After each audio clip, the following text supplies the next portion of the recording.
Hello everyone, আমি স্বর্ণালী। শুভ সকাল সবাইকে। সকাল সকাল ডিউটি থেকে উঠে আমি ঝটপট স্নান করে নিয়েছিলাম পুজো দেব বলে, কারণ এটা সোমবার দিনকার ভিডিও। সেদিন ছিল চৈত্র মাসের প্রথম দিন।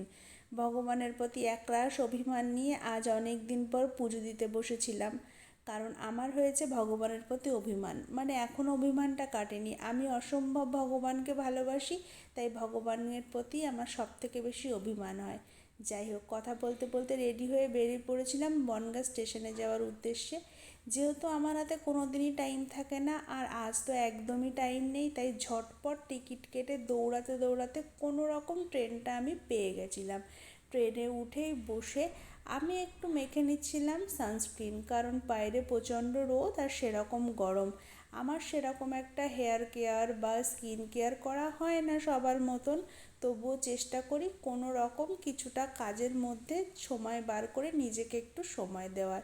সেরকম হয়ে ওঠে না, তাই এভাবেই দিতে হয়। তারপরে পরে নিয়েছিলাম একটা টিপ। আমি টিপ মনে হয় সবাই বলে আমি নাকি সোজা টিপ পরতে পারি না।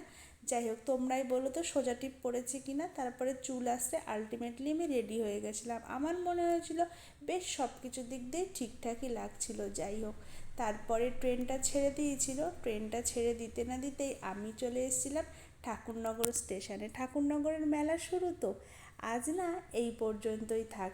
নেক্সট পার্টে, মানে দ্বিতীয় পার্টে নেক্সট গল্পটা তোমাদের সাথে করব।